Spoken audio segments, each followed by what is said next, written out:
Well friends, আগের ক্লিপে তোমরা দেখতে পেয়েছো আমার হাজব্যান্ড কতটা এক্সাইটেড। কেন সে এতটা এক্সাইটেড সেটা তোমরা এই পুরো ভিডিওটা দেখলে জানতে পারবে। যাই হোক, আমরা এই দিন ঘুরতে গেছিলাম গোয়ালপাড়া টাউন, অর্থাৎ আমার অ্যানিভার্সারির বলতে গেলে বাংলা ডেটের যে অ্যানিভার্সারি ছিল সেই দিন।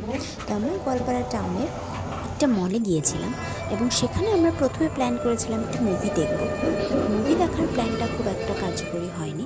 আমরা চলে গেলাম 8th ফ্লোরে, সেখানে ছিল গেমিং জোন। গেমিং জোনে যাওয়ার পর আমরা ঠিক করলাম সেদিন আমরা সফট টয় পিকার গেমটা খেলবো। তো সবার আগেই সেই মতো একটা কার্ড করে নিতে হয় সেখানে, তো সেই কার্ডটা করে নেওয়া হলো। করে নেওয়ার পর এইবার একটা এক্সপিরিয়েন্স নিতে চলেছি, দেখা যাক কী করে আমরা জিততে পারি কিনা। হাজব্যান্ডের আগে যারা খেলেছে বা পরে যারা খেলেছে তারা কেউই এই গেমটায় সাকসেসফুল হয়নি। সেই কারণেই ওনার এক্সাইটমেন্টটা আর একটু বেশি ছিল। যাই হোক, আমার ফেভারিট জিনিস তো আমি পেয়ে গেছি।